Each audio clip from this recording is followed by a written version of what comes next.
Kenapa Anda menjadi korban dari pertentangan dagang antara perusahaan-perusahaan farmasi melawan perusahaan nikotin? Terserah Anda sekarang bagaimana. Nek perasaku itu lah, kalau kita di Australia kok terkontaminasi oleh pertarungan yang enggak itu. Anda tahu nggak, ISIS sudah enggak ada sekarang.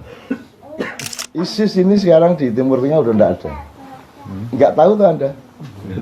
Enggak tahu, dari mana Anda akan tahu berita seperti itu. Enggak ada, ISIS sudah habis sekarang. Hari ini. Ayo bicara nih, ngerti. Aku percaya karo medsos, percaya karo media massa, kok kayak orang ngerti apa-apa ya. Jadi kayak saya bikin makian kayak gitu ya, 40.000, 30.000, 20.000 terus menerus sampai pagi. Tidak pernah satu kata pun untuk keluar di media massa. Kan gitu. Saya keluar dari Kompas, Tempo, semua TV semua saya tidak mau masuk. Sampai hari ini saya tidak mau. ILC memaksa saya, tapi kan bolehnya rekaman tok. Tapi saya disuruh datang tidak akan mau. Jadi sejak tanggal 22 Mei 98 saya off dari semua media massa. Terus Tuhan kasih YouTube. Sekarang bangkrut media-media. Bangkrut. Wong kamu menayangkan sesuatu yang tidak laku, terus kamu pikir kalau yang laku itu cengengesan gitu. Kayak Got Talent itu nanti bunuh juga. Avi bunuh juga. Bunuh itu maksudnya gitu. Digedek-gedek no juara. Terus begitu gak payu buang. Itu semua gitu, bikin berhala disembah, nggak laku buang. Tiap hari bikin berhala tuh TV. Nah kalau bid'ah itu dolalah, dijelasin dulu bid'ah itu apa, dari epistemologinya ya, harafiahnya, baru maknawiyahnya kan gitu. Lah enggak, moro-moro bid'ah haram ngono toh. Lah ngono iku cangkeme arek-arek iku. Makanya kan saya bilang kalau tadabbur enggak mungkin dia gitu. Kalau pakai tadabbur, sebenar apapun saya, belum tentu saya omongkan. Saya harus membaca forum, saya harus membaca responden saya. Meskipun saya bernafsu ingin ngomong sesuatu hal, saya tahan. Makanya acara kita bisa 8 jam. Mbok kita itu, mbok pemimpin-pemimpin itu punya kebijaksanaan kepada umat.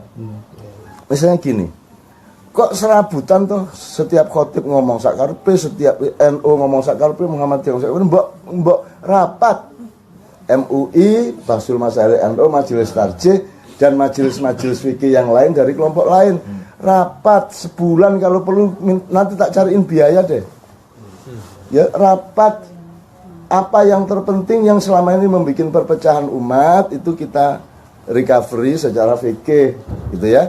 Terus nanti ada fatwa bersama dan lain-lain. Kok fatwa dewi-dewi? Umatnya dibiarkan bertengkar. Nah, ketika Cak Nun nulis, orang kan, loh Cak Nun ternyata bela HTI, ini gimana katanya NKRI gitu kan. Tapi begitu saya baca,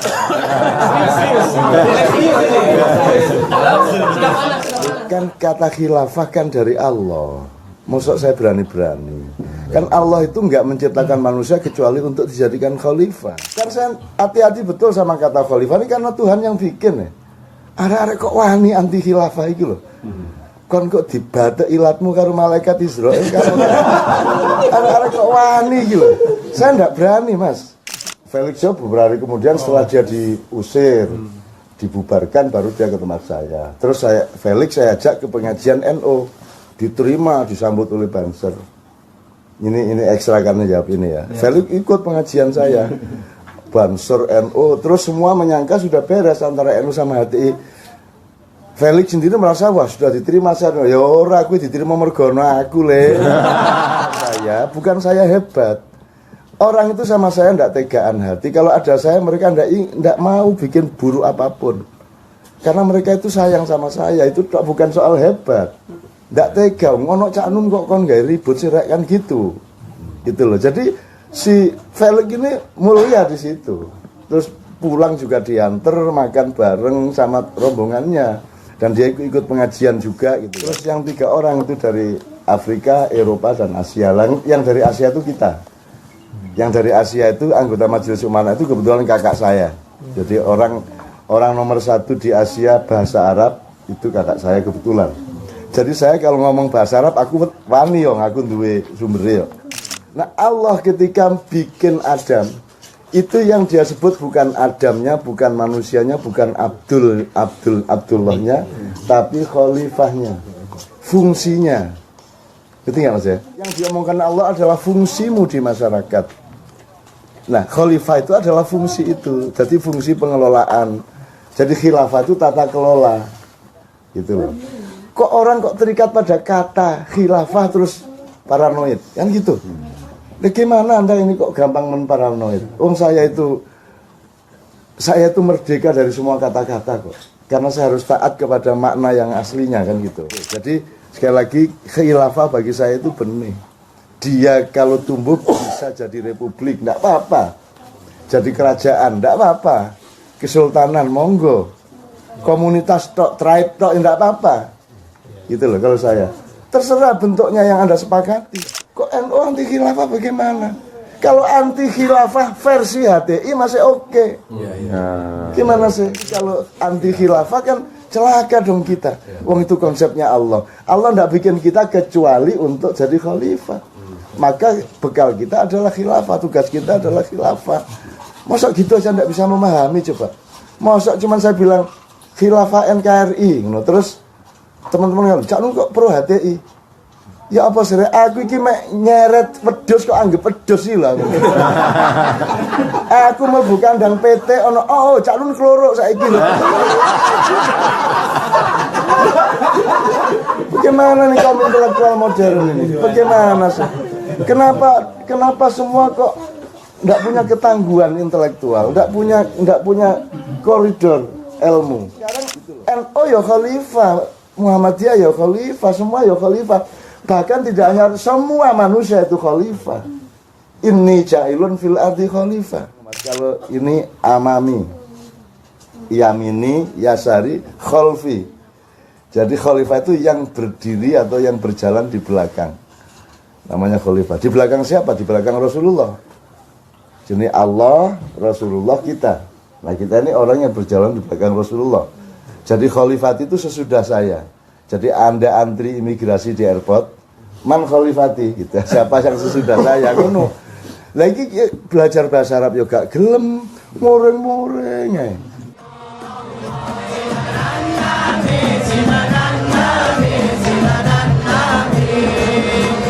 Kearifan rahmatan lil alamin gitu loh kalau saya. Maka saya tidak banyak berpendapat dan saya tidak mau berdebat. Mau aku apa berdebat? Aku yakin kalau uripku berdebat karo awakmu lah. Anda yang punya masalah dengan diri Anda sendiri silakan berdebat dengan diri Anda sendiri. Saya tidak akan berdebat dengan siapapun, saya sudah beres urip saya kok. Tidak ada masalah saya. Agama, bojo, beres kabeh.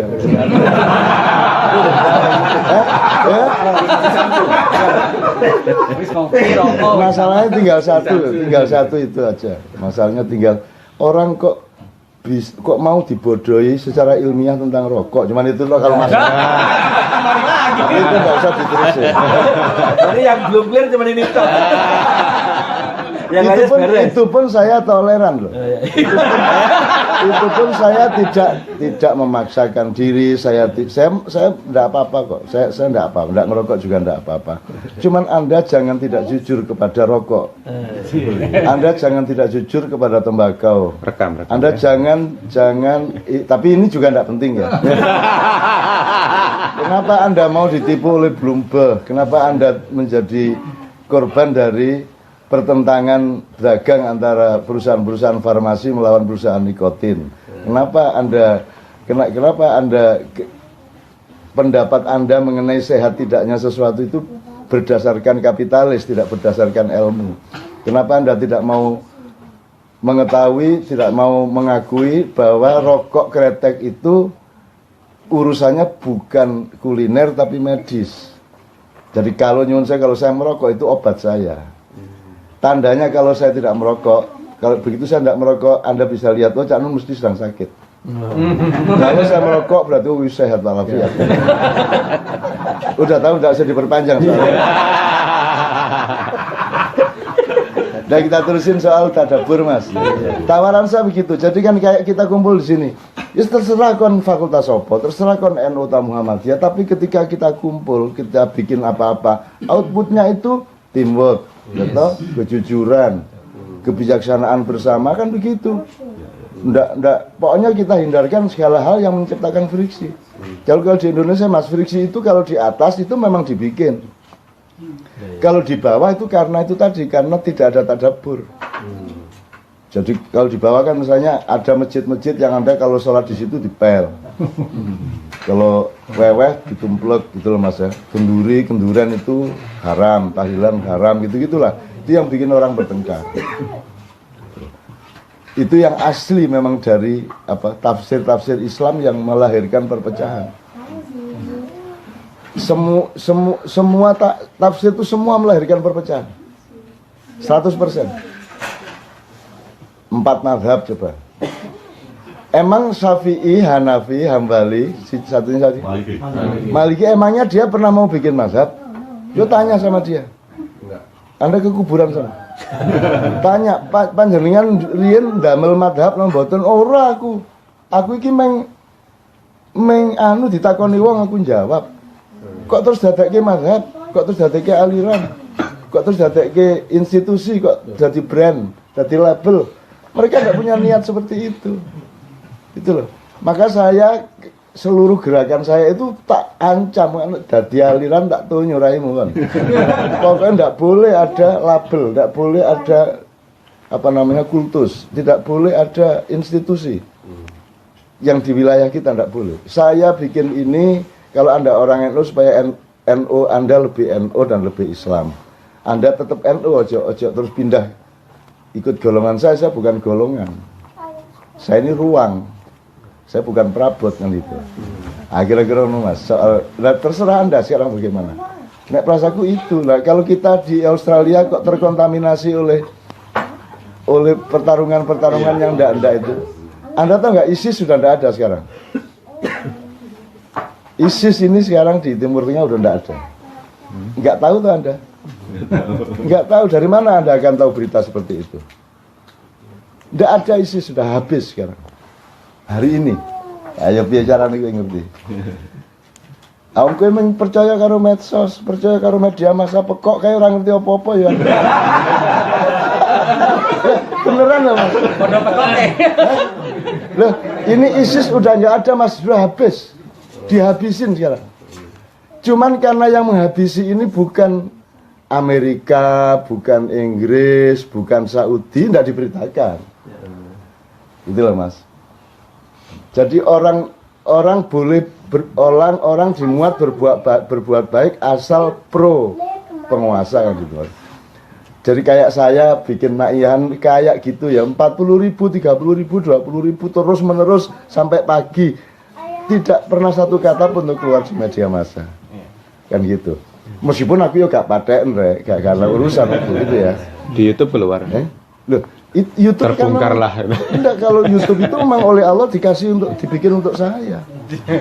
Ya Allah menciptakan proses sehingga menjadi internet dan YouTube itu memang itu hadiah untuk saya. Karena saya kan keluar dari media massa tahun 98. Saya keluar dari Kompas, Tempo, semua TV semua saya tidak mau masuk. Sampai hari ini saya tidak mau. ILC memaksa saya tapi kan bolehnya rekaman tok. Tapi saya disuruh datang tidak akan mau.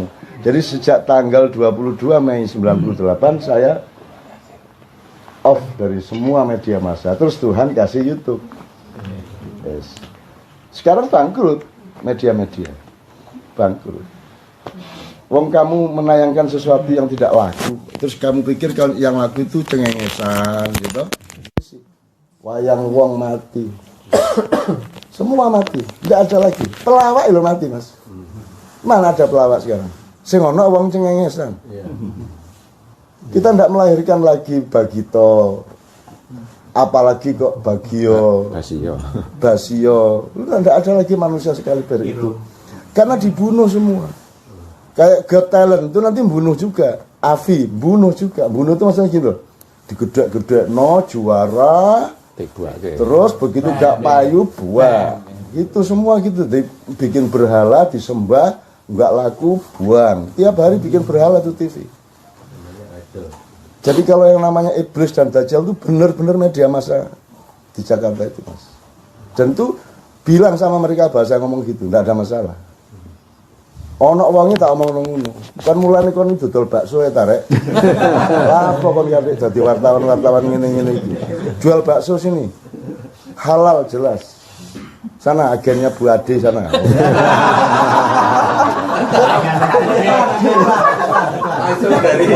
Langsung dari sponsor ya.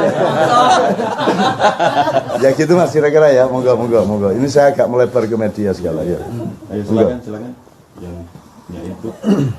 Ya, tapi Cak Nun nggak terkait sama CNN kan itu. Belum tahu artinya Cak Nun. Tolong dijelaskan. Nun Network. Ada yang menafsirkan Cak Nun Najib. Suka-suka. Utangnya nih, cangkemmu menengah itu.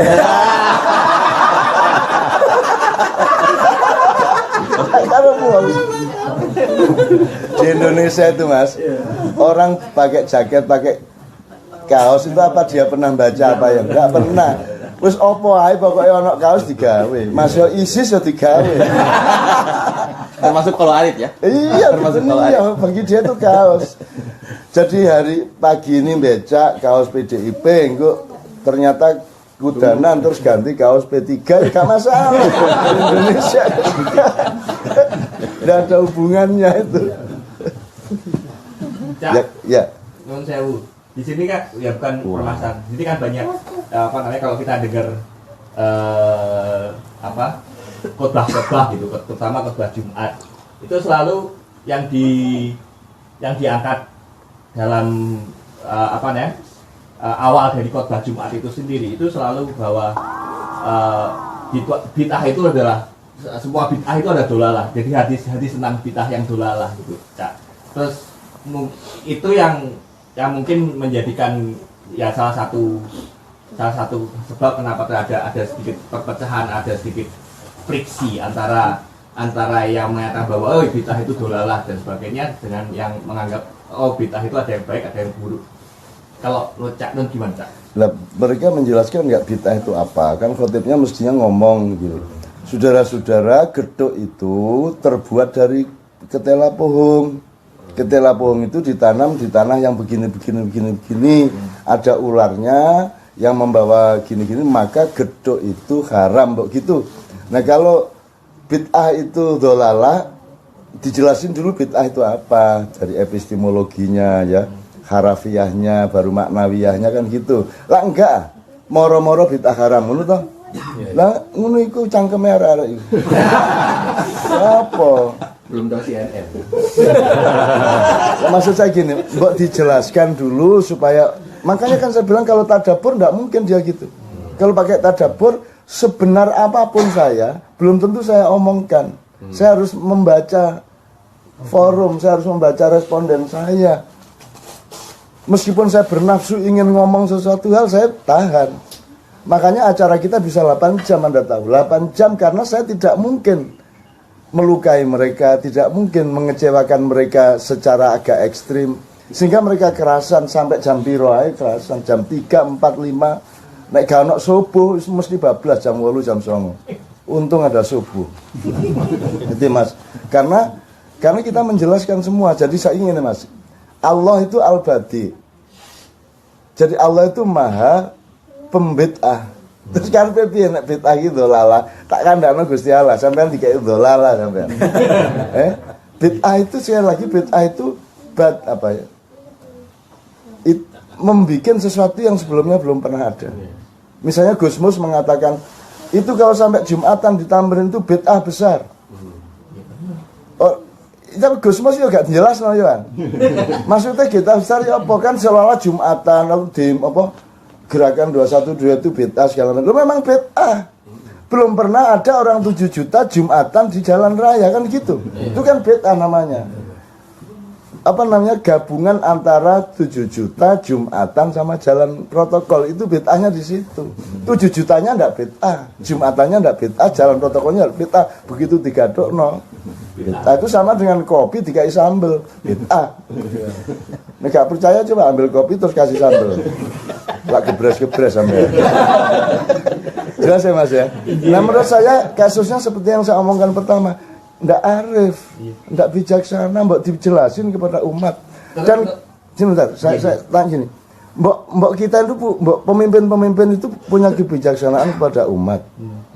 Misalnya gini, kok serabutan tuh setiap khotib ngomong sakarpe, setiap NU ngomong sakarpe, Muhammadiyah ngomong sakarpe, mbok rapat MUI, Basul Masail NU, Majelis Tarjih dan majelis-majelis fikih yang lain dari kelompok lain rapat sebulan kalau perlu, nanti tak cariin biaya deh ya, rapat apa yang terpenting yang selama ini membuat perpecahan umat itu kita recovery secara fikih gitu ya, terus nanti ada fatwa bersama. Ini enggak, saat durungi poso Muhammadiyah di sini fatwa tanggal sekian, terus besoknya NU tanggal sekian, terus ono sing di Makassar iku. Iku riyo di sini. Naksabandia. Iya, Naksabandia yang di Sulsel itu. Memang itu Anda ikut sana. Enak iku. Posone kari. Riyo cepet, enak. Enak iku ya. Jadi nek pas Ramadan sampean pindah. Iya, habis hari raya baru kesini lagi kan itu.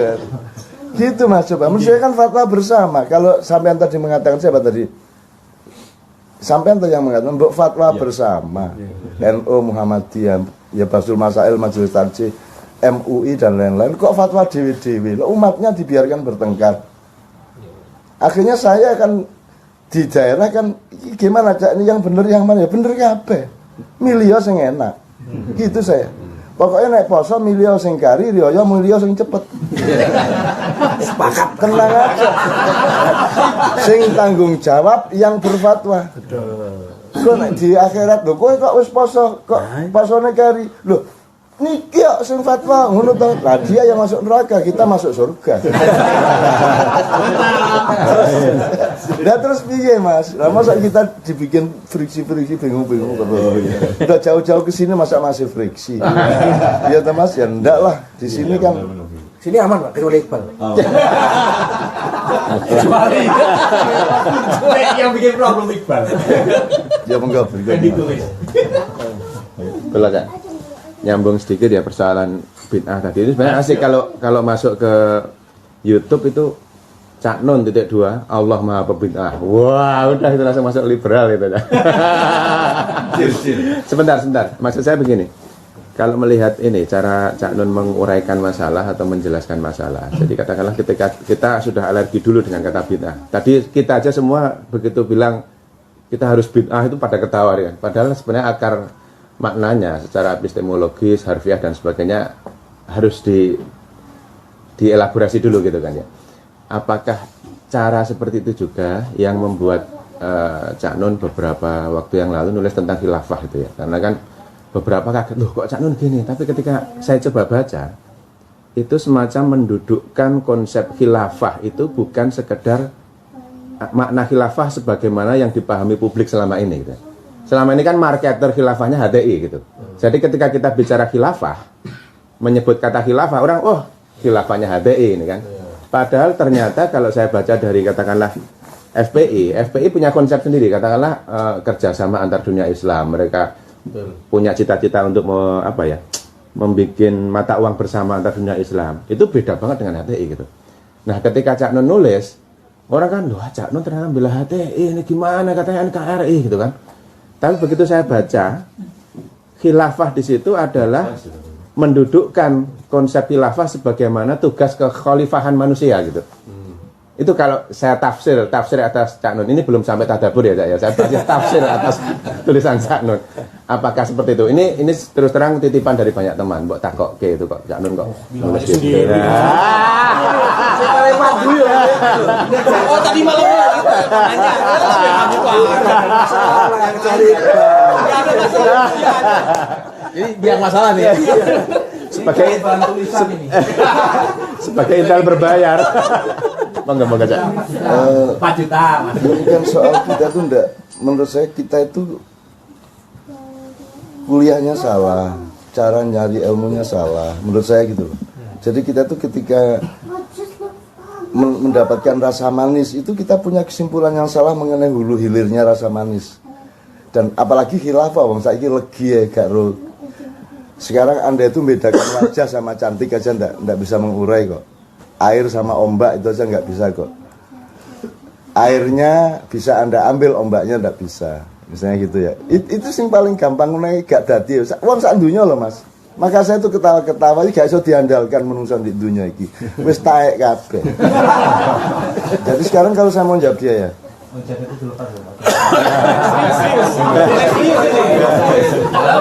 panas. Ini sudah bebas dari anasir media, jadi netralitasnya. Enggak, maksud saya gini. Loh kan kata khilafah kan dari Allah. Maksud saya berani-berani. Kan Allah itu enggak menciptakan manusia kecuali untuk dijadikan khalifah. Khalifah itu subjeknya, khilafah itu apa namanya? Apa jenenge kalau bahasa Inggrisnya itu? Bukan objek. Bukan khilafah itu kata benda abstrak. Adjektif. Masdar. Adverb. Kan saya hati-hati betul sama kata khalifah ini karena Tuhan yang bikin ya. Arek-arek kok wani anti khilafah iki lho. Kon kok dibatek ilatmu karo malaikat Israel kan. Arek-arek kok wani iki lho. Saya enggak berani, Mas. Makanya saya bilang sama Ismail Yusanto, Anda ini kesalahan Anda nomor satu ini DWP HTI ya, datang ke rumah terus giliran sama Mabes, setelah itu Pak Kapolda. Belum Felix. Setelah itu Felix ya beberapa hari kemudian setelah dia diusir, dibubarkan baru dia ke tempat saya. Terus Felix saya ajak ke pengajian NO, diterima, disambut oleh Banser. Ini ekstra karena jawab ini ya. Felix ikut pengajian saya. Banser NO, terus semua menyangka sudah beres antara NO sama HTI. Felix sendiri merasa wah sudah diterima saya. Ya ora aku diterima mergo aku le.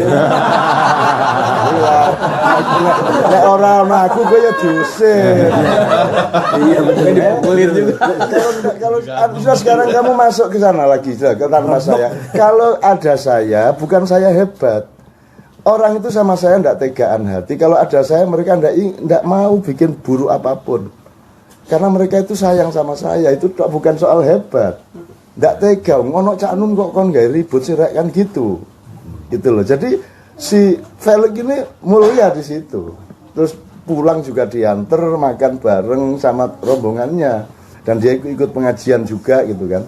Terus dia pikir sudah beres HTI agama ya turun kayak iku mergo ono aku.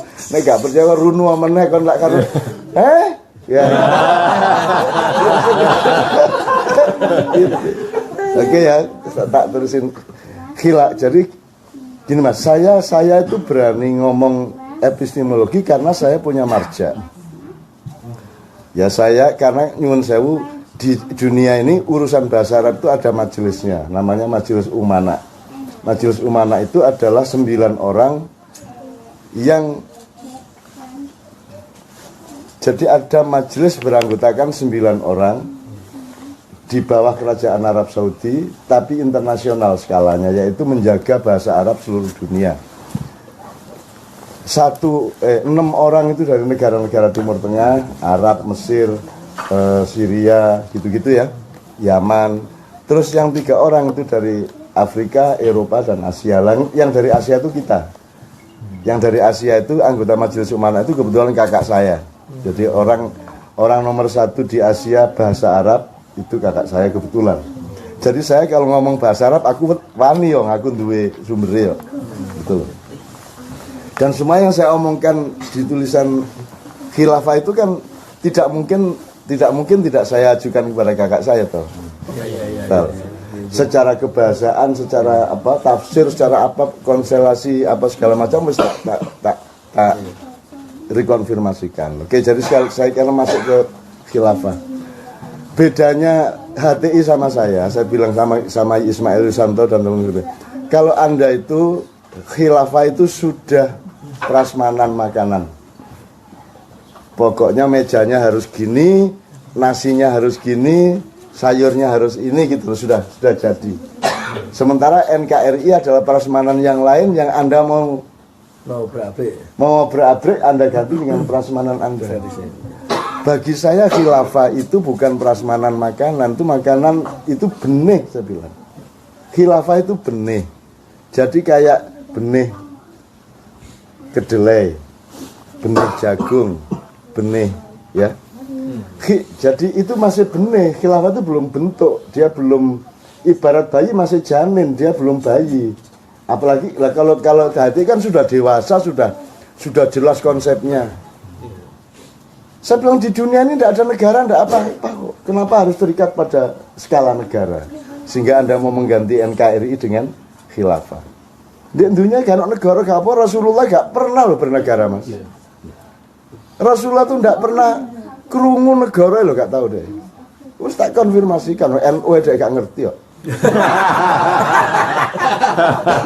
Iya. Ya, saya nggak percaya udah sana, istikharah sana, minta ketemu Rasulullah. Kalau dia pernah dengar NU nanti kasih tahu saya. Dia belum pernah dengar NU, Muhammadiyah. Dia tanya sama, iku mau sing jenenge meh padha karo jenengku iku apa? Oh niku Muhammadiyah Kanjeng Nabi. Gitu. Ada orang tuh kok gampang nesu lah gumun. Dia khilafah itu benih, Mas. Jadi khalif gini, ini jailun fil ardi khalif itu artinya saya menjadikan manusia gini. Anda ya, manusia ya, Adam ya. Adam bisa saya sebut Adam, nomor 2 saya sebut manusia. Nomor 3 saya sebut abdi, hambaku, hambanya Allah. Nomor 4 saya sebut khalifah. Anda khalifati, khalifatullah. Jadi Anda itu duta saya. Gitu ya. Nah, Allah ketika bikin Adam, itu yang dia sebut bukan Adamnya, bukan manusianya, bukan Abdullahnya, tapi khalifahnya, fungsinya. Gitu nggak Mas ya?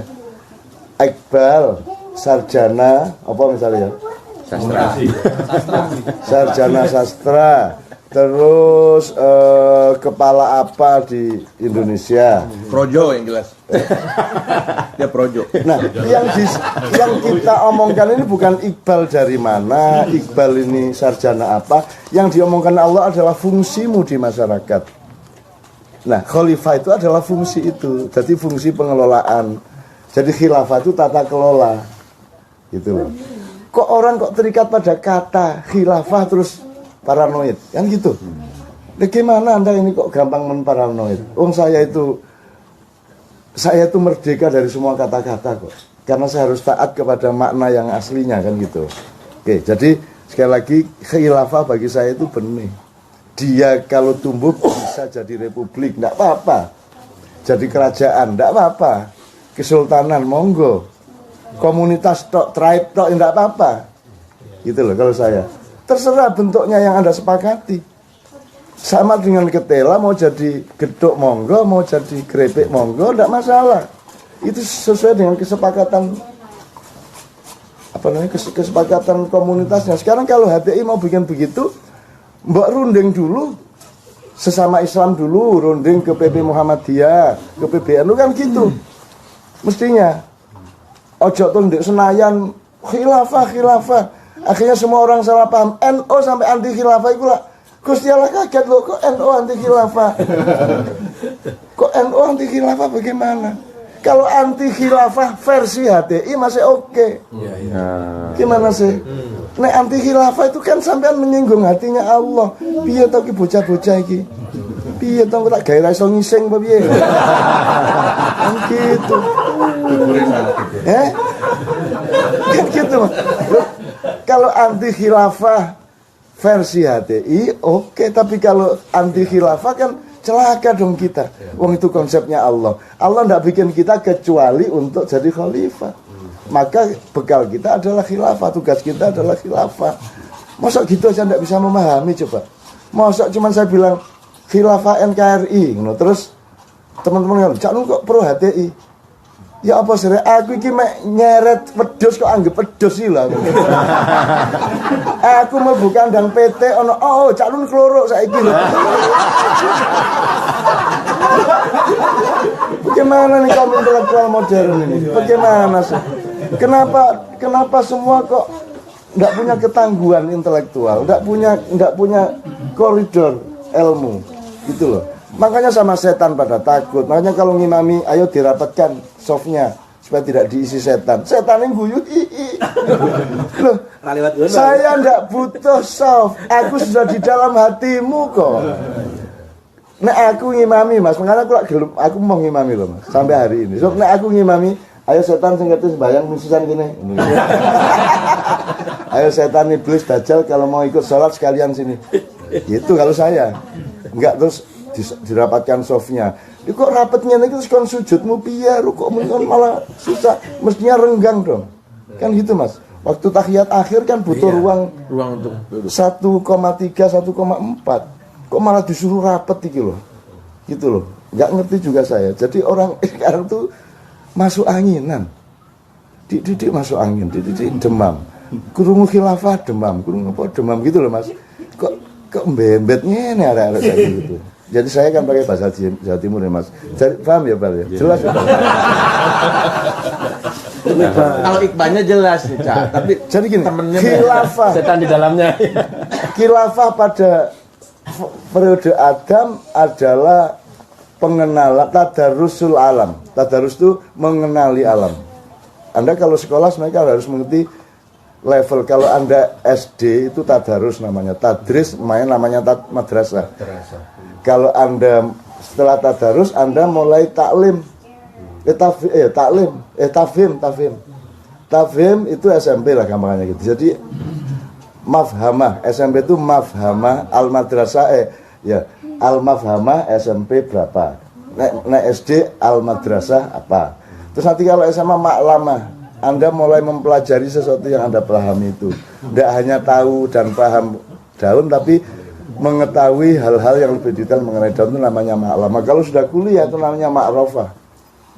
Anda sudah memperdalam spesialisasi Anda. Anda sudah arif, Anda sudah mengarifi segala sesuatu. Itu tingkat ma'rofah. Begitu Anda S2, S3 dan di masyarakat itu sudah makdabah. Jadi orang kalau sudah mulai S2 dia tidak hanya studi seperti adik-adiknya yang akademis, dia sudah mulai empiris, itu enggak? Dia sudah mulai makdabah, sudah mulai menciptakan peradaban. Itu. Nah di pendidikan Islam itu sampai SMA J madrasah. Makanya yang populer tuh mahfadhah, hifdzul Quran, apal tok. Ya gak apa-apa ya seneng-seneng aja api-api tapi kita nggak pernah meningkat karena kita tidak pernah ngurusin ilmu benar-benar gitu loh Mas. Makanya denger kata ini, padahal kata itu sudah dimanipulasi sama politik tuh Mas. Hati-hati, iki sampean gawe khilafah iki aku tadi kerepotan. Loh, sekarang NU ya khalifah, Muhammadiyah ya khalifah, semua ya khalifah. Bahkan tidak hanya semua manusia itu khalifah. Inni ja'ilun fil ardi khalifah. Nah, sekarang khalifah itu apa? Khalifah itu gini Mas, kalau ini amami, yamini, yasari, khalfi. Jadi khalifah itu yang berdiri atau yang berjalan di belakang. Namanya khalifah. Di belakang siapa? Di belakang Rasulullah. Jadi Allah, Rasulullah kita. Nah, kita ini orang yang berjalan di belakang Rasulullah. Jadi khalifat itu sesudah saya. Jadi Anda antri imigrasi di airport, man khalifati gitu. Siapa yang sesudah saya ngono. Lagi belajar bahasa Arab yo gak gelem, muring-muring ae. Khotbah muring-muring, kok demo muring-muring arek-arek iki ya Allah. Kok mari ngono ana Islam liberal. Islam kok liberal? Islam itu wis liberal.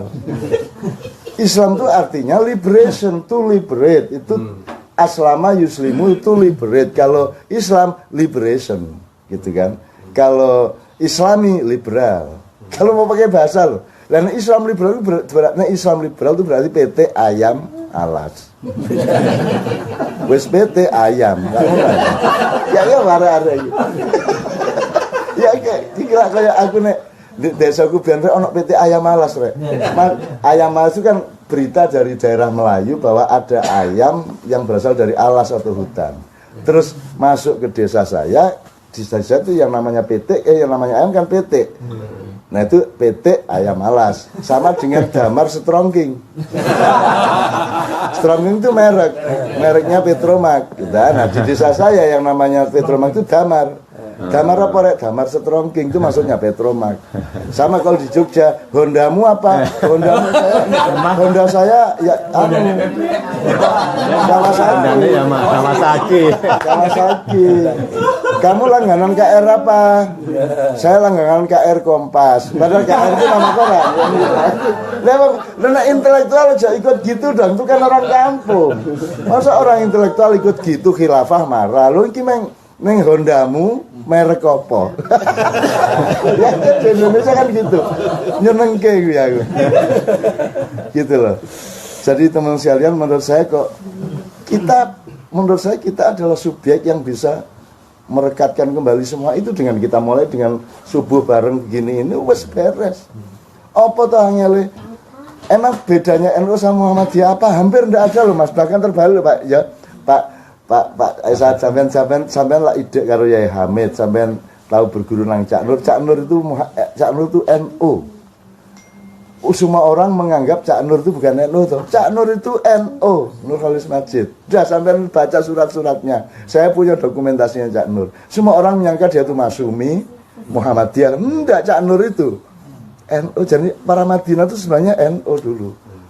Cuman karena terus pecah sama Bu Cak Nur jadi. Nah, NU Muhammadiyah itu tidak seperti awalnya dulu Pak Asad. Jadi misalnya beduk, aku takon, beduk itu yang melarang, yang membid'ahkan siapa? Muhammadiyah apa NU? Beduk. Muhammadiyah. Padahal yang tidak cenderung beduk itu, yang cenderung seneng pakai beduk itu Kiai Haji Ahmad Dahlan. Mbah Hasim malah tidak suka beduk. Lu kualik gini. Jadi silang. Banyak yang gitu-gitu. Tidak ada bedanya Mbah Dahlan sama Mbah Hasim itu tidak ada bedanya. Wong mereka sama-sama sekolah di Arab, sama-sama sekolah di Bangkalan, sama-sama nasab ilmunya dari Mbah Soleh Darat, sama-sama di pesantren Selawe. Ya toh, podo perguruannya podo. Dan saya ada di situ. Gitu ya. Saya ada di seluruh lingkungan itu, bahkan saya yang ikut menata semuanya gitu loh. Saya yang bikin Kabupaten Jombang, saya yang memberesin Tebu Ireng ben aman untuk pesantren. Tebu Ireng itu bukan nama, di situ nama perampok. Ki Tebu Ireng kan gitu. Ya arek-arek gak ero ngono wis pokoke Tebu Ireng pesantren. Gak sinau belas arek-arek itu. Kowe muring-muringan gitu. Ijo Jombang, Ijo Abang enggak, Jombang itu bukan Ijo Abang, nama bunga kok Jombang itu. Dan sekarang gini, Indonesia selain Jombang aja deh. Kapan-kapan tak bukain. Ini nggak beres-beres loh ini. Awal 2018 ini bisa kacau loh. Sudah mulai lah asap nih pul. Yang sudah Anda pikir mati hidup. Yang Anda pikir sudah tidak ada. Kalau PKI disebut-sebut ada, tidak terlalu ada. Gitu. Sebenarnya yang tidak Anda juga akan ada itu ada. Apa? Loh, kalau saya kasih tahu berarti Anda menduga.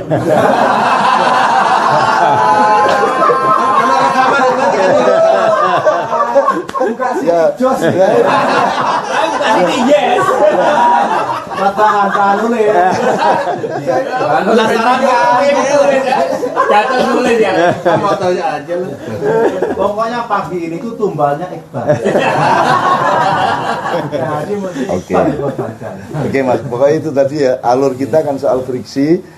Dan beliau pun sedang di Jogja itu, saya itu malam itu di WA oleh Kapolda Jogja. Nah, atas perintah beliau coba iki karepe iki. Aku iki mah ado nang bot, terus di WA sama Kapolda DIY teman saya. Terus apa ya Pak Doviri? Ternyata diperintah oleh orang bot juga.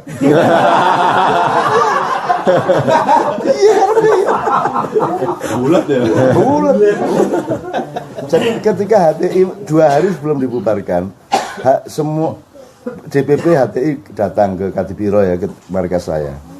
Ini Pak Doviri, loh ini kok Cak Nun menerima. Ada apa? Menerima ini, gitu Pak Doviri. Dia terus, wah dia monitor sana kemari, kontak sana kemari, termasuk ke keraton. Wah kok pada ke Cak Nun ini, gitu. Dia Pak Doviri baru kenal malamnya, jadi dia nunggu sampai pertemuan saya dengan HTI selesai, kemudian saya temui dia di salah satu bangsal keraton, Pak Doviri.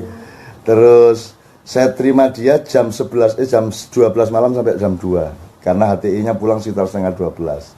Terus tak temui di keraton itu sampai jam 2. Pak Doviri baru tahu, Pak sampean niku aja bingung nek aku nerima daya sapa-sapa, kadang-kadang dajal ya tak terima. Wis tak terima kok repot sampean, tenang ae. Enggak usah ngawasi saya bilang. Nanti tak awasi genti sampean. Sudahlah, sama saya itu insya Allah sudahlah semua kompak, semua tidak ada masalah lah. Termasuk laskar-laskar Borobudur kemarin itu tak kumpulin, Mabes tak panggil, semua tak rubah menjadi maslahat seperti yang Anda maksudkan, beres kabeh, tidak ada masalah. Saya sudah tahu siapa yang mau menculik biksu 10, mau menculik orang Buddha 15 dan seterusnya, aku ngerti. Dan itu semua sudah saya sweeping. Saya punya pasukan berlapis-lapis lah. Itu ada yang bagian semua alat produksi demo itu misalnya mikrofon, genset, mixer segala itu semua kita pegang. Titik-titik mikot tempat orang masuk dari luar kota. Ya mikot toh, kita kasih gitu. Pokoknya titik mikotnya di sini. Ya. Kok mikot lah iya kon ku nek kate umroh lah titiknya jelas. Titik masuk ya. Titik masuk. Siapa tidak lewat sini, polisi berhak menghalangi. Ini kita ini harus ada teamwork. Kalau setiap orang boleh apa saja, ya nggak usah kesini saya bilang.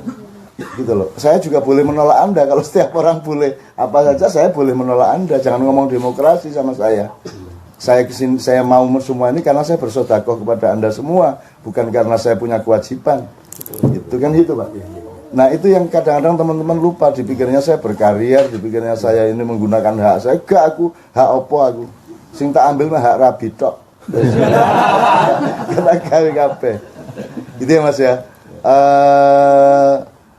Pak ini kembali ke Pak Doviri dikit ini. Jadi nanti Pak Doviri saya janjiin tanggal 26 ke atas. Nanti kita bikin apa-apa di sana. Tapi saya 2 hari di Jogja waktu ke Korea. Jadi habis dari Korea, Pak. Ini saya terlalu banyak anak di mana-mana jadi saya. Terus Pak Doviri saya temui sampai jam 2 malam. Terus Pak Doviri bilang, Cak, saya kok barusan dapat info pagi-pagi Bapak dari Mabes datang juga. Lah iya, kalau tidak ada mereka, apa gunanya saya nemui HTI? Saya harus menjelaskan sama persis ke HTI maupun ke Mabes Polri. Meskipun Mabes Polri juga tidak punya kuasa. Saya ini bukan ngurusi Indonesia, saya ini menjawab orang yang bertanya atau menolong orang yang minta tolong. Cuman gitu dok. Tapi konstelasinya tidak seluruh Indonesia, terserah. Kalau Mabes minta tolong, saya tolong. Tapi kalau Habib Rizik diem aja, ya enggak saya tolong. Sekarang ini seharusnya Habib Rizik kan pulang tanggal 14 Agustus. Seharusnya sudah pulang. Tapi negosiasinya enggak jalan-jalan sampai hari ini, sehingga sampai sekarang masih di Arab. Sekarang bingung ini baiknya pulang apa tidak. Apa pendapat Anda? Terserah Anda. Aku tak iso tak atur gitu loh. Saya yang memindah 7 juta orang dari Monas ke dari Tamrin ke Monas, itu kan emang gampang. Itu harus ada dol tinukunya. Jadi polisi saya minta untuk mencabut larangan kepada travel untuk mengangkut jamaah dari seluruh Indonesia ke Jakarta. Kan dilarang, itu dicabut. Boleh jamaah datang. Tapi Habib harus toleran, jangan Jumatan di situ, di jalan protokol. Sebab kalau sampai di jalan protokol, besok boleh ada misa di situ, boleh ada UPM di situ, boleh ada wong teplek di kuno, ngawur sampean. Saya bilang, udah sekarang pindah ke Monas, tak kei usul VK. Dra. Jadi Tito tak kasih teks usul VK itu loh, bahasa Arab, tak jupono teko kitab kuning opoi. Gitu loh. Pokoknya bahwa kemudaratan kecil boleh dilakukan untuk menghindarkan kemudaratan besar. Kemudaratan kecil maksudnya misalnya mencabut larangan, itu kemudaratan kecil. Terus pindah Jumatan dari Tamrin ke Monas, itu kan mudarat kecil. Sebab kalau tidak dicabut, kalau tidak direlakan untuk pindah, nanti akan ada mudarat besar. Nanti Jayapura bisa habis oleh UPM, karena boleh kok memenuhi jalan raya kan gitu. Nah itu tidak bisa dibantah oleh para habaib, nggak bisa dibantah. Gitu. Jadi jangan bikin presiden atau jurisprudensi yang bisa membahayakan besoknya kan gitu. Nah oke, saya persilakan berikutnya teman-teman karena ini agak melebar-lebar ke ke Doviri sama beliau. Aku iki wis diatur-atur tuh kene dikongkon ngopo karo Pak Udan ndek kene dikei sarapan gak oleh ngerokok.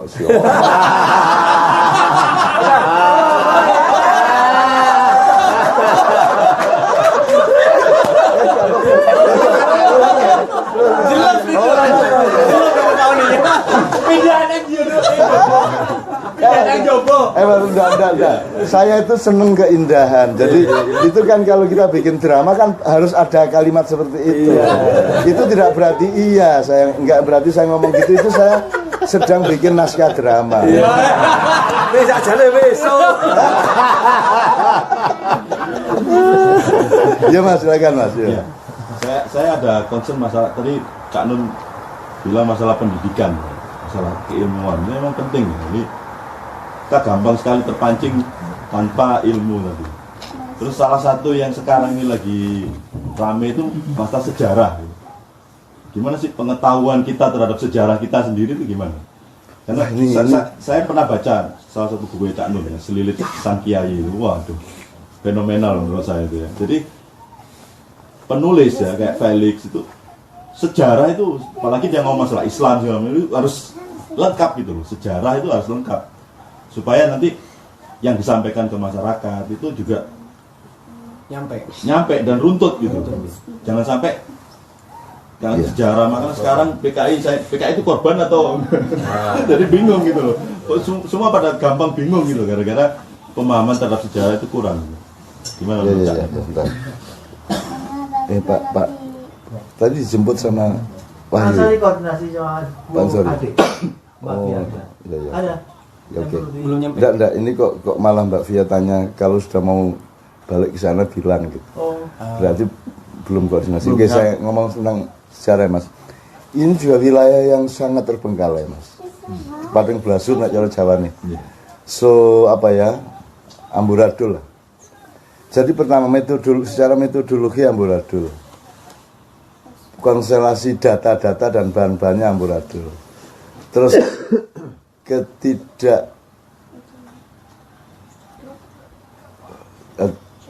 semangat bersejarah kita juga sangat rendah.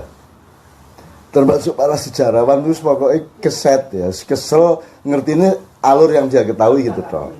Jadi sementara kita berhadapan dengan masalah-masalah yang membutuhkan konfirmasi atau kejelasan historis, apalagi soal PKI dan soal macam-macam. Jadi kalau orang macam saya kan tidak punya posisi untuk berbuat apa-apa terhadap sejarah. Tapi seperti Anda bilang, kalau penulis berarti dia harus punya kelengkapan pengetahuan tertentu mengenai sejarah. Jadi kalau saya Mas, yang saya ambil itu gini. Saya bukan sejarawan akademis dan bukan expert ilmu sejarah. Jadi saya tidak bertanggung jawab terhadap ekspertasi akademis ilmu sejarah. Yang saya bertanggung jawab adalah substansi kehidupannya manusia, alur kehidupannya manusia. Saya tidak boleh khianat kepada nilai-nilai dasarnya. Tapi kalau teknis kesejarahnya kan saya tidak tanggung jawab, saya bukan sejarawan dan juga tidak dipercaya di situ. Maka yang saya lakukan adalah menemukan pemahaman yang secara substansial bisa dipertanggungjawabkan. Jadi misalnya kalau saya bilang, kemarin saya bilang, nggak usah dicari Nabi Adam itu duwe udul tagak. Nggak usah berdebat lah soal itu. Soalnya Tuhan juga bisa bikin dia punya udul, bisa bikin dia tidak punya udul. Kalau saya jadi Tuhan tak mainin Anda. Gitu ya. Kalau Anda merasa Nabi Adam punya udul, terus saya pas mangkel sama Anda, Adam tak datengin ke Anda, ya tak bikin tidak punya udul. Tapi kalau saya pas seneng sama Anda, karena Anda yakin Nabi Adam punya udul, Adam tak hadirkan ke Anda, dia punya udul, aku lagi seneng karo kowe. Terserah saya. Kalau Tuhan masuk bumi datar apa bulat, terserah Anda mau apa. Maunya bulat apa datar.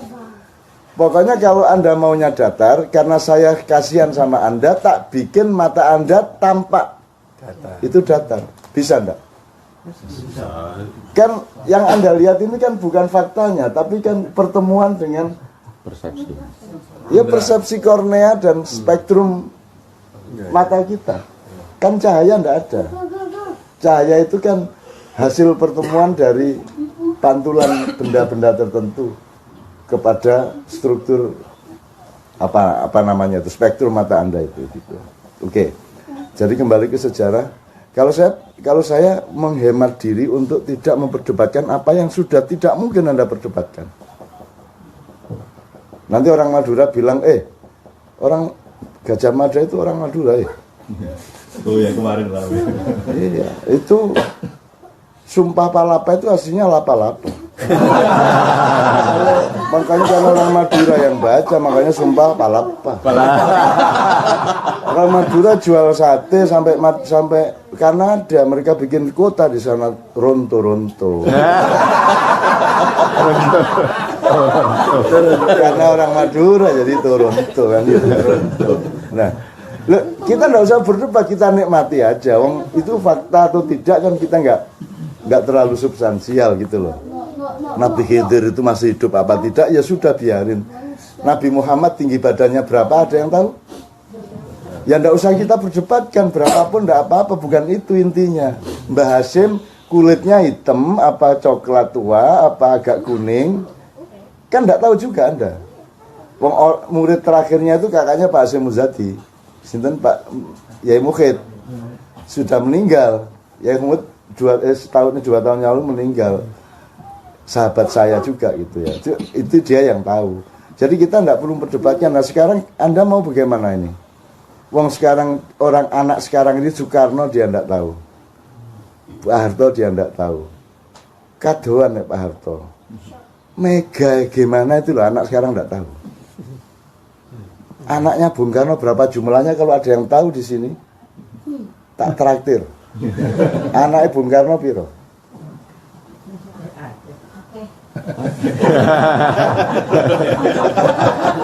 Terakhir Bu, terakhir Bu. Oke, ini saya nggak akan cari angka, saya cari satuan aja. Angka itu puluhan tak ratusan. Ya itu repot deh. Ratusan apa ribuan? Ayo, gimana? Coba Anda perkirakan. Yang namanya banyak itu puluhan apa ratusan apa ribuan? Ayo coba. Kan susah Mas kalau kita berdebatkan. Anda pikir ada nggak sekarang pejabat tinggi yang anak Bung Karno? Ayo, ngerti nggak? Kan kalau itu kita berdebatkan kan bikin konflik nasional lagi. Anda tahu nggak Pak Harto itu anaknya siapa? Anda tahu nggak SBY itu anaknya siapa? Anda bisa nggak pastikan Jokowi itu bapaknya siapa? Bapaknya Jokowi itu siapa? Kan kita nggak tahu semua. Nggak tahu, belas. Gitu loh. Kok ada konstelasi begini. Ini kan keraton yang berebut kekuasaan NKRI kan gitu kan. Ada keraton Bung Karno yang sedang menang gitu kan. Ada keraton Soeharto enggak ikut ya. Keraton Soeharto mundur. Keraton SBY, Cekeas, keraton Hambalang. Keraton Haritanu ya, keraton Piti Surabaya ya, dan seterusnya itu kan keraton. Nah, kita nggak punya bahan Mas masalahnya. Sekarang kena arok itu ada apa tidak? Sekadon toh Mas. Kalau Agus Sunyoto mengatakan kena arok itu rekayasa Belanda untuk supaya bangsa Indonesia tidak punya kepercayaan diri terhadap masa silamnya. Semua yang terjadi sekarang itu selalu mengacu ke ini kan kayak Singosari dulu, paten-patenan gitu kan. Nah, semua wacana sejarah yang terjadi sekarang akhirnya terbuntu oleh pancen kita itu anak turunnya, kita ini keturunan Kora, kan gitu kan. Akhirnya kita tidak pernah punya kepercayaan diri, kita tidak pernah percaya bahwa kita bisa berbuat baik, karena kita dibuntu oleh Ken Arok. Jadi menurut Agus Sunyoto, ini sejarawan NU Pak Hasan Ken Arok itu tidak pernah ada. Itu karangan Belanda. Sama dengan perang Bubat Sunda Jawa, itu juga bikinan. Dan sampai sekarang orang Sunda sama orang Jawa belum beres loh Mas. Kan begitu. Dan itu memang bikinan Belanda. Yang tidak pernah ada adegan seperti itu. Nah kan piye mas? Kan kita punya PR sejarah yang luar biasa besar. Gitu. Itu pun masih gak usah ada wis PKI wis. 4865 aja. Mbok jangan dibiarkan publik berdebat di jalan, di gardu, di TV, ILC itu lembaga apa? Kamu lembaga negara apa lembaga pemerintah apa lembaga apa? Lembaga TV Pak. Loh, Lembaga pengadu domba. loh ya makanya. Loh ini kalau negara kan harus ada recovery dari sistem negara dong.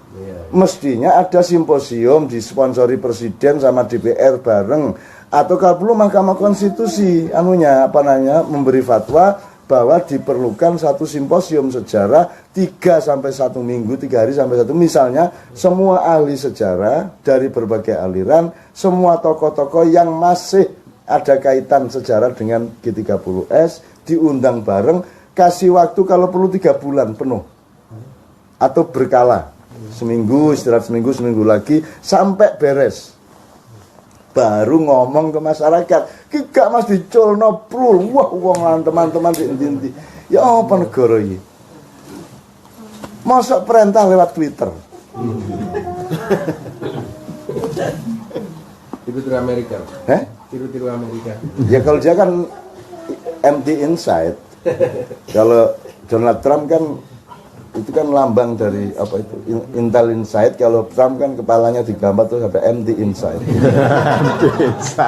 Nah, kalau di Indonesia Trump itu kan lambang dari lambang dari cahaya. Kalau di Indonesia kan habis gelap terbitlah Trump. Tiwas serius.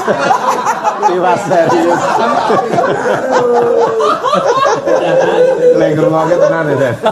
Jadi salah satu kenapa kita friksi karena gak bisa guyon loh. Ya enggak bisa guyon. Makanya saya itu diajak ke Iran, diajak umroh, diajak haji oleh para habaib. Ya kadang Habib Rizik, kadang yang Syiah. Saya tuh sering diajak kemana-mana, Karbala. Aku gak iso mas, aku khawatir gak guyon nih loh. Bayang no, aku kudu di pesawat bareng habaib nganggo ngene, terus aku ngene dhewe iki meneng ngene. Guyon gak wani. Gak iso rokokan. Terus kok tutup itu yang penting. Nanti kalau di Mekah saya harus ikut ke Alwi Muhammad ya terus semua pada cium tangan, aku mau cium tangan. Apa urusanmu karo aku ngambung tanganmu? Nah aku diambung tangan karo arek, mergo aku cinta karo arek, jelas urusanku. Gitu loh. Saya nggak punya sejarah. Aku Ria Mirzad, semua saya diajak semua orang. Sing jenenge umroh nang ndi kunjungan, aku gak wani mas. Kuatir iki lah sehari-harinya itu loh. Iya nek sarungan ngene padha karo aku. Anak wis nganggo gamis, nek wis nganggo terus ki jenggoten lah aku lah aneh dhewe ngene. Wis gak wis aku karo arek-arek aku wis gak. Gitu loh Mas. Nah, itu variasi aja dari betapa tidak mudahnya Mas kita mengurusi Indonesia sekarang. Maka sejarah itu salah satu PR yang luar biasa berat. Tapi kalau ada kepemimpinan negara sebenarnya kan tetap bisa dijalankan. Yang ada sekarang pemerintah, negara nggak ada. Nah, tolong dalam hal ini khusus tolong pelajari, paling enggak tolong baca bukunya Mas Pipit kata sampai browsing aja. Pemerintah bukanlah negara, nanti keluar bukunya Pipit yang teman kita yang di Jerman. Agak untuk pemahaman awal kuncinya Indonesia itu soal karena ruwetnya Indonesia karena negara dan pemerintah tidak dibedakan gitu Mas. Negara dan pemerintah. Iya. Karena negara sama pemerintah jadi satu itu loh, salah. Jadi kepala negara seharusnya bukan kepala pemerintahan. Kepala negara itu Ratu Elizabeth atau Pangeran Charles itu kepala negara. Kalau kepala pemerintahan itu Perdana Menterinya. Hayam Wuruk kepala negara, Gajah Mada kepala pemerintahan. MK itu lembaga negara. KPK lembaga negara, kan gitu seharusnya. Jadi KPK berhak memanggil presiden tidak berhak memanggil KPK. Sama dengan MK, MK berhak memanggil presiden tidak berhak memanggil hakim MK. Kan gitu. Sekarang kan kualik Mas. Masa orang yang dicurigai melantik orang yang akan mencurigai. Terus ya apa caranya? Tim yang akan mengawasi saya yang melantik ya nggak berani ngawasi saya. Kan gitu. Karena sistemnya nggak beres ini. Nah, salah satu PR kita itu tadi, menurut saya mau tidak mau kita harus menata kembali konstitusi kita, Mas. PR yang terdekat ya mempertanyakan kembali amandemennya Pak Amin itu 2002 itu nomor 1. Setelah itu baru dipikirkan agak lebih mendasar lagi, sebaiknya bentuk negara kita bagaimana, Sponsor utama. sebaiknya bentuk negara kita itu bagaimana. Tidak harus federasi toh, tidak harus federal, tapi kan boleh dong bentuk bikin bentuk yang khas kita, boleh toh. Oke, republiknya Republik Indonesia, bukan republik lain kan boleh juga, atau persemakmuran boleh. Kalau saya kan kalau pakai bahasa kita itu persemakmuran perdikan. Jadi negara persemakmuran perdikan Indonesia. Kalau perdikan itu kita punya konsepnya, Mas. Jadi misalnya Mojopahit itu bukan negara kesatuan, Pasal. negara persemakmuran. Kalau mereka kumpul selapanan pisan 35 hari sekali untuk mengisap pipa, bukan pipa sih ini, kendi emas. Jadi kepala-kepala perdikan ini berkoordinasi, koordinatornya sesepuhnya adalah Mojopahit. Bukan mereka adalah bagian dari kekuasaan Mojopahit. Gitu loh. Itu tanah-tanah perdikan, jadi itu networking sebenarnya, networking. Itu sudah ada contohnya. Negara kesatuan ini dimulai oleh Kerajaan Mataram, oleh Panembahan Senopati. Makanya dia sampai membunuh Ki Ageng Langir itu karena dia konsepnya negara kesatuan.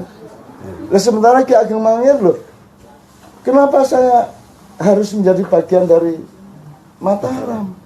Wong sejak dulu kita itu mandiri, Gunung Kidul mandiri, Mangiran mandiri, Kebumen mandiri. Tapi kita berkoordinasi untuk keamanan bersama. Tapi tidak upeti dan seterusnya. Nah sekarang kita ini kan negara kesatuan, kegedean negaranya serabutan regulasinya, betul enggak Pak? Migas serabutan, semua serabutan Mas. Rokok tadi serabutan atas begini distortif terus sampai dana desa distortif nggak karu-karuan.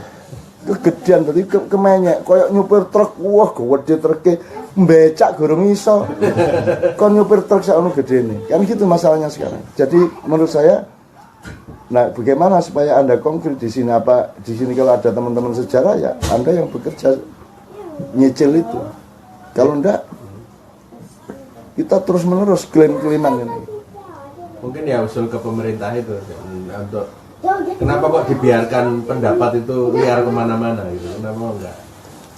Jadi asumsinya satu memang tidak memahami keharusan kepemimpinannya. Nomor dua memang sengaja dibegitukan. Karena dia gini Mas, kalau Anda sedang mencium cewek itu Anda kalau bisa tuh ada mercon di mana-mana sehingga orang lihat mercon nggak ngelihat Anda cium cewek. Ngerti nggak Mas?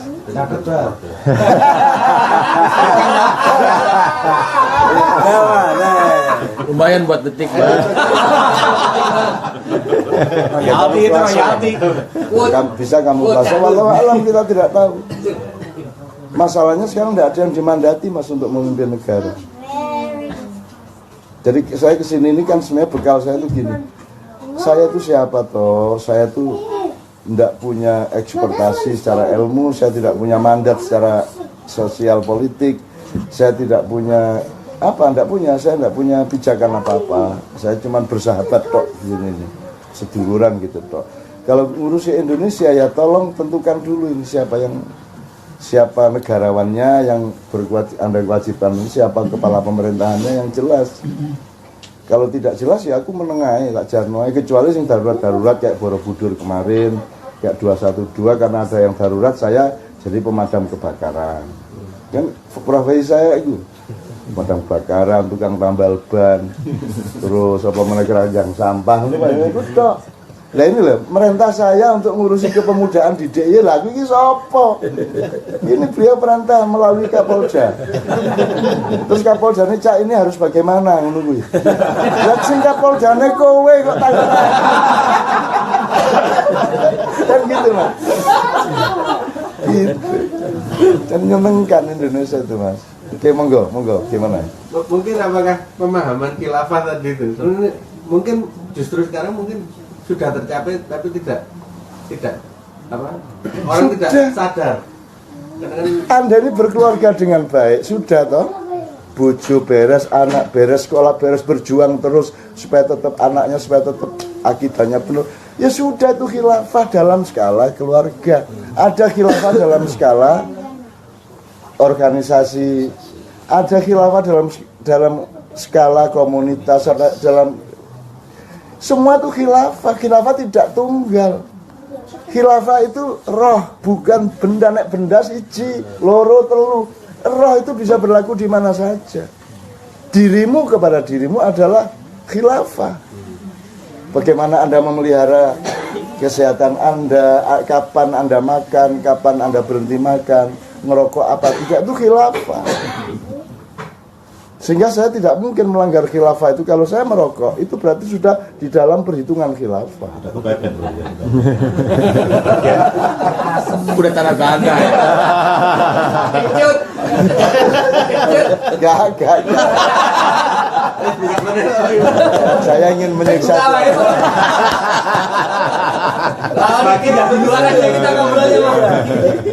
Kan ini semua yang teriak-teriak itu kan ingin ini terkabul sehingga mereka bisa ikut keluar. Enggak Mas, udah kita selesaikan dulu baru nanti kita. Silakan Mas. Pertanyaan terakhir dari rokok soalnya. Kalau enggak kita break sebentar kita enggak apa-apa. Apa? Soalnya jangan pada merokok Keluar lagi. nah, itu kan yang kita tunggu-tunggu. Oh enggak. Ini juga Anda harus tidak take for granted terhadap anehnya kemauan Allah ya. Jadi saya tuh punya teman yang namanya Simon HT. Nah, denger ya. Itu dia sampai tua seusia saya, dia selamat, bagus pikirannya. Dia tuh peminum. Jadi nek nang omahku itu bojoku itu dengan ikhlas langsung nyuruh siapa beli bir papat. Ya, ini aku cerita tentang manusia ya. Jangan prejudice dulu. Jadi Simon nek teko ya apa ya sehat, wah ya rada stroke gitu kan. Ini. Nanti kalau sudah kresek teko baru dia. Kalau sudah bire ketok Mas lagi tegak ini. Ya, kalau nek wis mulai di bawah meja, saya gak ketok wong akeh itu baru dia mulai. Jadi Cak Muhammad itu buat maru. Coba anehnya Allah itu. Dan saya belum pernah mendengar analisis dan pendapat mengenai Muhammad sedahsyat Simon. Jadi dia melihat evolusi pikiran manusia, akidah manusia, kepercayaan manusia. Dan Simon menjelaskan tentang Rasulullah itu luar biasa. Dan Imam Ghazali tidak pernah ngomong gitu, Sayyidina Ali aja tidak ngomong gitu. Ini Simon, syaratnya dia minum bir dulu.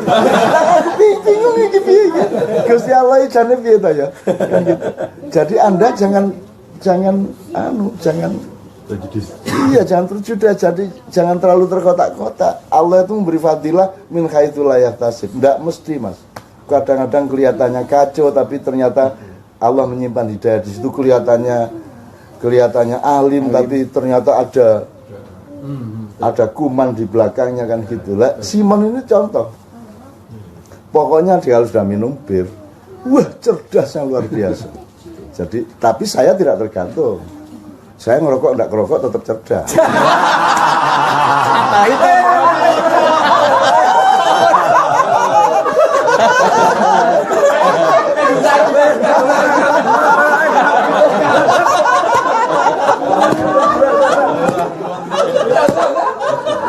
Apa ya? Itu yogurt enggak cocok sama rokok.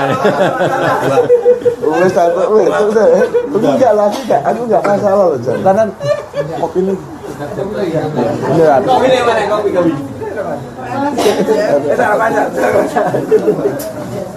Sepatunya Wih, alhamdulillah. Aman lah. Saya tak nongol lain. Ayo, merokok. Saya kirim ininya datanya ke Bu Ade. Oh, Bu Ade ya, oke. Putut saya.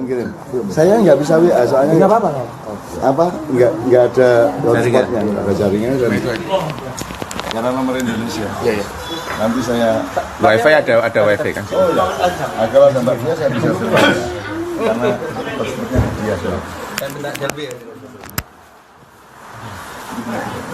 Saya pertama ketemu jenengan itu tahun 90 di dalamnya Pak Mufti Hadianto di Malang. Ya, menikah tuan rumah. Ada. Ini ditonton penampakan rakyat ya. Backlight. Nah. Ini Swan River ya, konco-konco.